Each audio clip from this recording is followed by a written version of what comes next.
Good morning, everyone. Welcome back to my channel. My name is Candace if you're new here.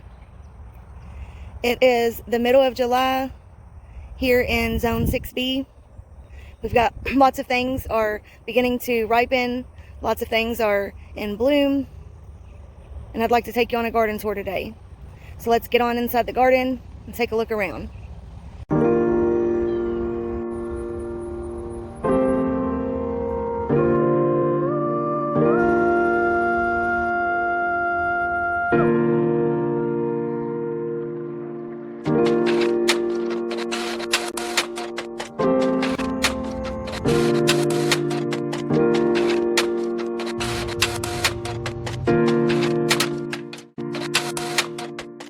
It's about 72 degrees out here right now. There's a wonderful breeze. It feels awesome. I'm usually not able to get out here this early because I have a young child. So it just feels great whenever I'm able to come out into the garden this early in the morning. Here we have our either Supersweet or Sweetie cherry tomato. I believe it's the Supersweet. We've got lots of beautiful zinnias blooming. We've got marigolds finally beginning to bud. As you can see, I took out all of the lettuce, the kale, and replaced that with a few tomato plants down there. As these are petering out, those will begin to really produce.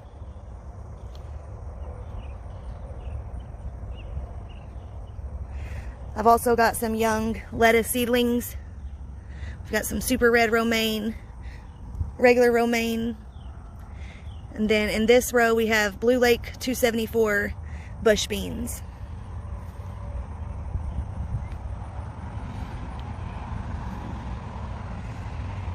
In this next row here, we have our Wapsipinocin peach. Then we have our Old German, which still doesn't have any fruit set.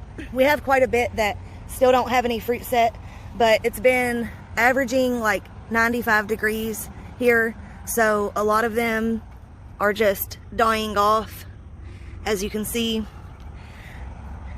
If you've watched our previous videos, we got a late start since we just moved into this house we just bought.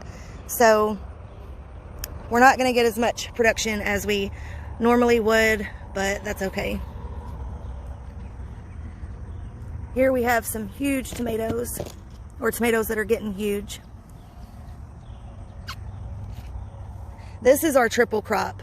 This one I had labeled as a super sweet, but it's the one that the birds got into my containers and mixed things up. I also harvested, as you'll see when we take a look around, a lot of the kale. This is one of the few that are left. We made a kale chips recipe. I made them with the Hidden Valley Ranch powder, some salt, and some olive oil. They were so good. A lot of them got burnt because I didn't realize how quickly they would cook. According to the recipe, it was going to take a lot longer, but it didn't. Excuse me. But I'm usually not like a big kale eater, but since having the baby and, you know, trying to lose weight, I'm trying to try new things. And I know that recipe probably wasn't the healthiest, but either way, I'm trying to eat new things and try new recipes. And I honestly didn't think I was going to like it, but I had lots of kale and I wanted to try it. I was like, well, maybe, you know, someone in my family will. And it was actually really good, the ones that didn't burn. But we have, in this row, we have provider beans with some cinnamon basil in the middle, and then some sweet basil back there. I planted a yellow Brandywine in between this row. I should still be able to get the beans behind there quite easily by the time that tomato gets larger. And then we have some more cinnamon basil in between those beans. In this next row, we have the provider beans on this side. Oh, we have the provider beans on both sides in this row. And if you look close, we have some leaf miner damage.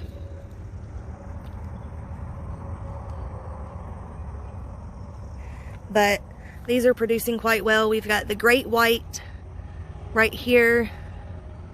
I've got a pork chop tomato right here that I just transplanted.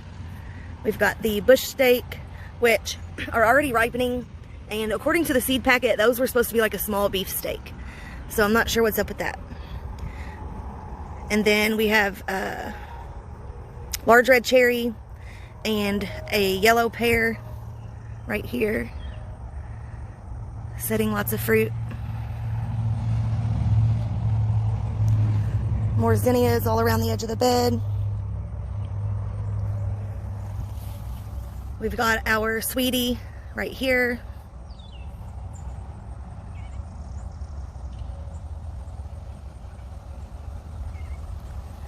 I've still not came out here and pruned off those leaves that have turned brown and yellow because of the storm.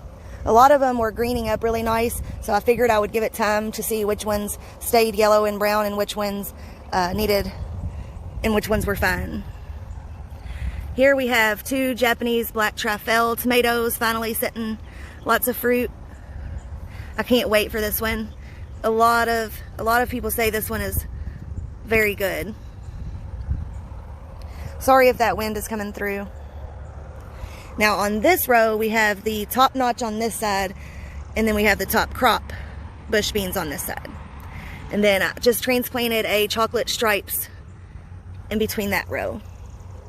I also have I have spotty germination, but around the beans and like these tomatoes that I've transplanted, I also have, in addition to the basil, I have leaf lettuce, romaine lettuce, and super red. But either the birds got in here or actually I don't think it was even a germination issue. That's right, it was, I think the storm probably made some of the seeds rot out. Sorry, I keep moving the camera. I'm trying not to step on anything. I can't wait until I get my raised beds put together. I don't know if you've noticed, but back in the corner behind the other garage, we have lots of wood that someone gave us to start working on our raised beds, hopefully this fall. But here we have a baby boomer cherry tomato. And then this was a clone that I took off, I believe the big boy, or it might have been the beefsteak that I have in a container up by the house. And then here we have 2 evergreen.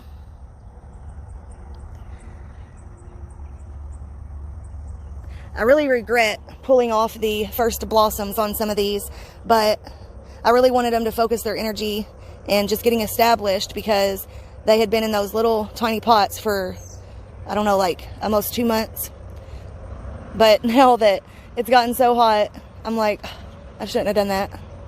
But I mean, it's crazy. It was such a cold spring. We had like really late frost, and now it's one of the most hot, humid summers ever. Over here I have another Japanese black Trifele that I actually took. It was a sucker from the other 2 over there. And then this is a just a beefsteak. I need to prune away some of those leaves. And then this one was the Supersweet that was one of the last ones that got planted, that was very, very root bound and got a lot of transplant shock. And I pruned off, I planted it really deep, but I also pruned off all of its lower leaves, and it looked really scrawny there for a long time, but it's finally starting to recover. I also forgot to mention, I did take out all the nasturtiums because there was just so much leaf miner damage on them every day when I came out, and it was starting to spread to other things like the kale, and then I started seeing it on the beans, so I went ahead and just ripped those completely out. We've got lots of buds on these marigolds over here as well.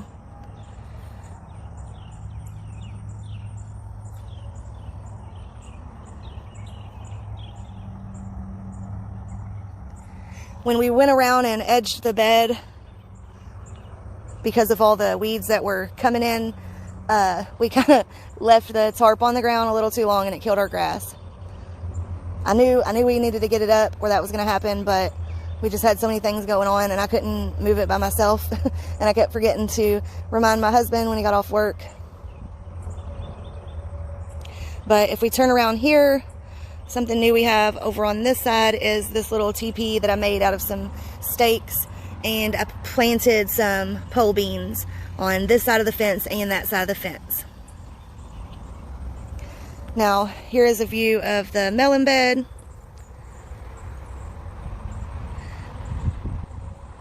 Let me go get in that bed and show you a look around at that.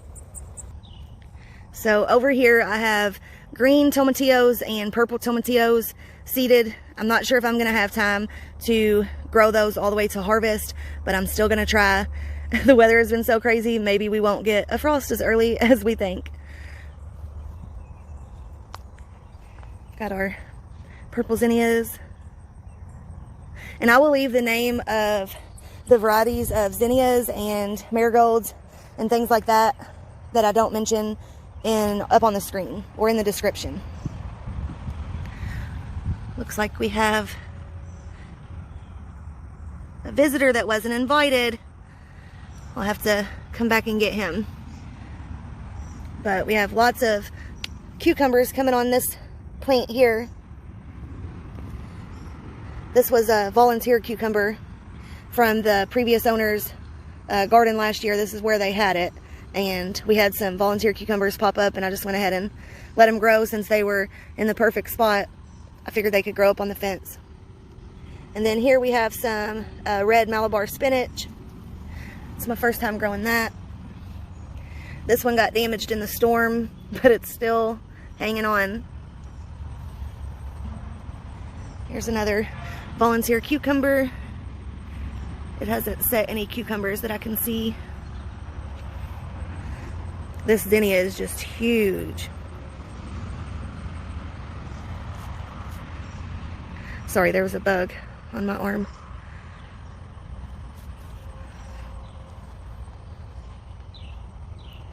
Here we have our cantaloupe, and because of all the rain, it looks like they're succumbing to some kind of wilt, either the verticulum wilt or the fusarium wilt. This is a problem I usually have every year. It usually gets to them a little bit sooner than this.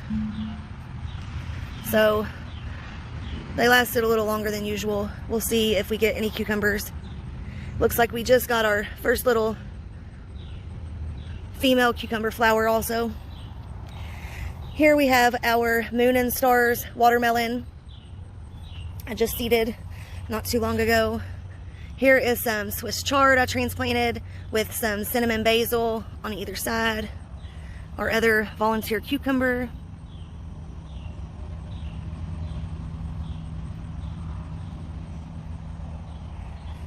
And then if we come back around here, I just have a marigold in the center there where there was an empty space. And then if we come over here, we have our bush sugar baby with 4 nice watermelon on it.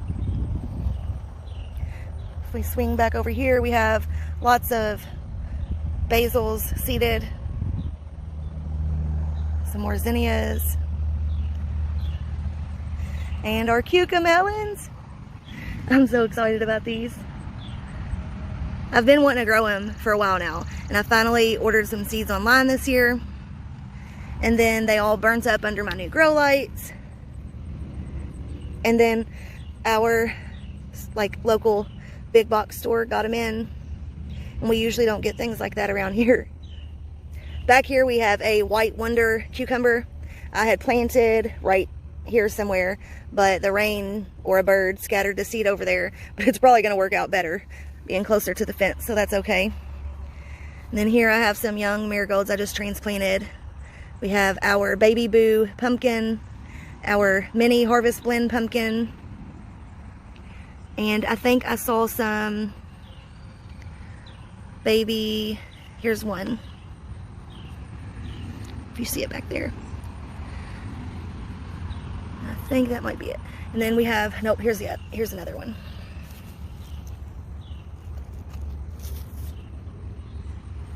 And then we have another volunteer cucumber.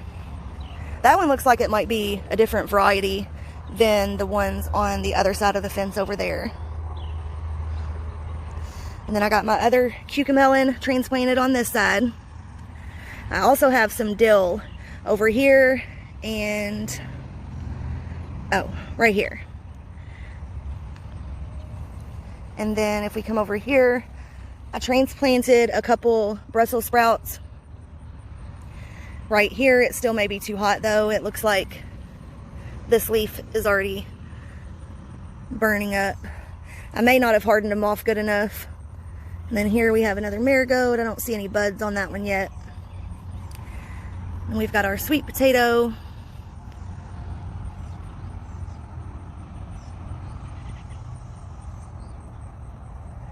Our morning glory.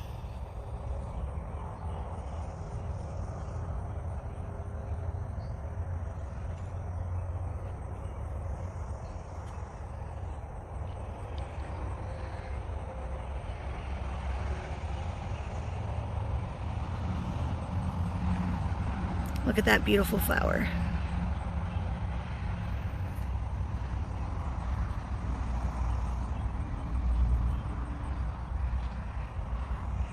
Trying to make sure I don't step on anything, sorry.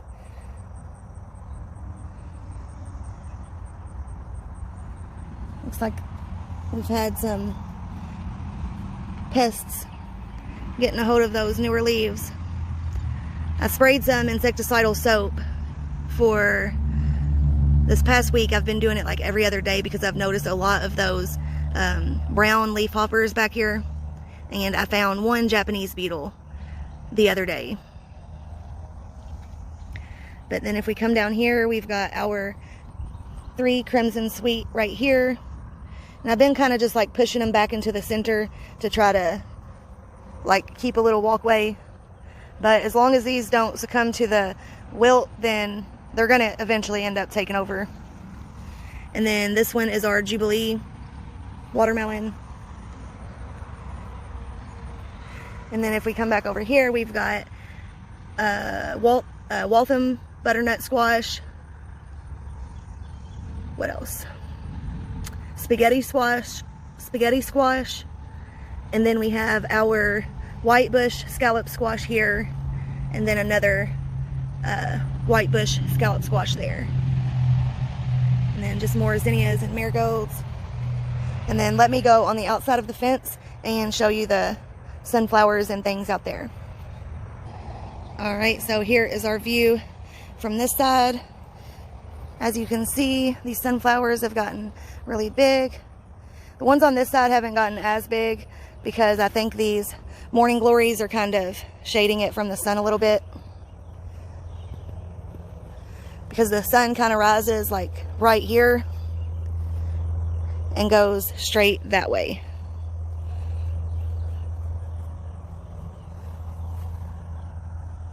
I'm really glad they can recovered from the storm though.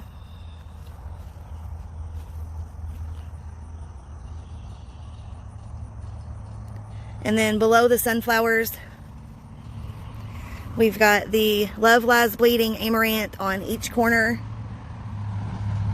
And then interplanted, we have different colors of, different varieties of basil and lettuce. We've got Purple Ruffles basil, anise basil, super red romaine, and what else?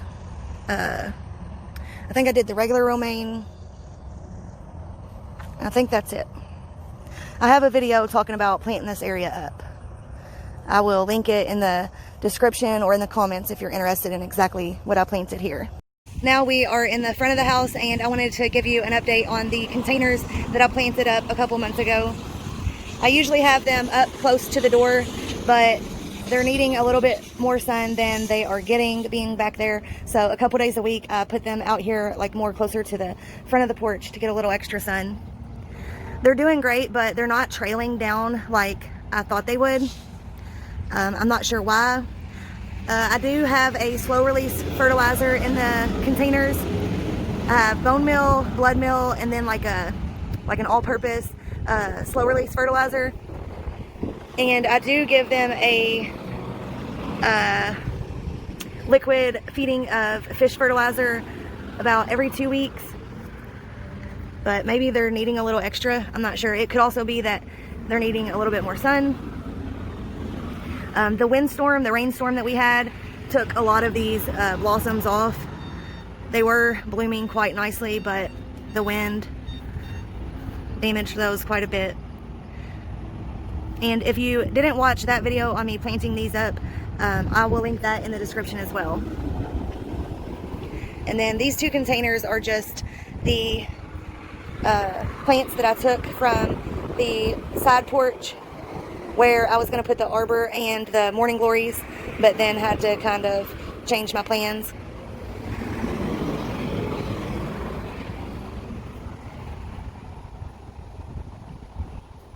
Now, we still haven't cleaned up our mess, so please don't judge me for still having these black trash bags full of dirt in front of the house. But I've kind of been focusing more on the vegetable garden.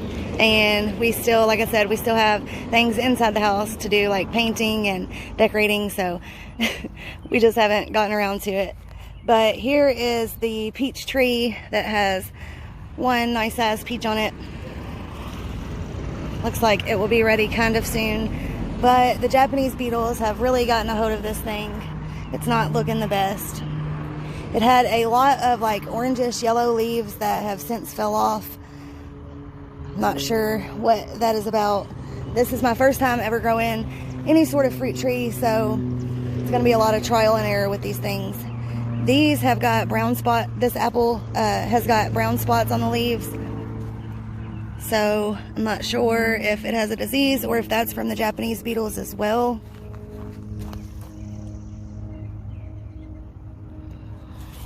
I'm gonna have to do some more research. And then this evergreen here, I'm not sure if my husband hit the root system whenever he planted that apple tree or what. Like, we have a couple random little pieces on the other ones that are brown, but this was like, this is almost the entire shrub that looks like it's dying back. And then here is our pear. This one looks like the healthiest of them all.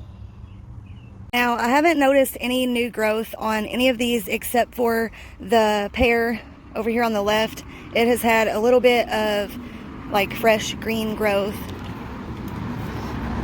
coming from this stem here. And then, of course, the peach is still growing. But as far as the actual tree on the peach tree and the apple tree, I haven't noticed any new growth. So I'm hoping that those continue to do well. Earlier in the season, I did do a video talking about how we were going to put another apple, pear, and peach tree over here. But they were sold out actually everywhere that I wanted to get them, but I was able to get a hold of another pear and another apple. We just haven't got those in the ground yet, but this is where they're gonna go just for this year. And then first thing, when the weather starts warming up in the spring, first thing we're gonna get those where they will permanently be in the landscape. But I want to kind of nail down the plans a little bit more on like how we're gonna landscape the front yard first. And then I'll give you a quick little update on this. There's not much to it right now. It's got a couple blooms, but the storm really tore this one up. The blueberry jam petunias that I had seeded are doing quite nice. 2 of them out of the 3 are. One of them was, it was like so damaged that it like broke off away from the roots completely. And then so did some of the pansies. And then I just went ahead and went through with some scissors and just cut a lot of it back because a lot of the stems were broke by like the 4th day of storms. Here we have our gladiolas and our caladiums. They've browned in several spots because of the storms beating them up. I don't believe it's from any pest anyway. I'm pretty sure it's from the storms.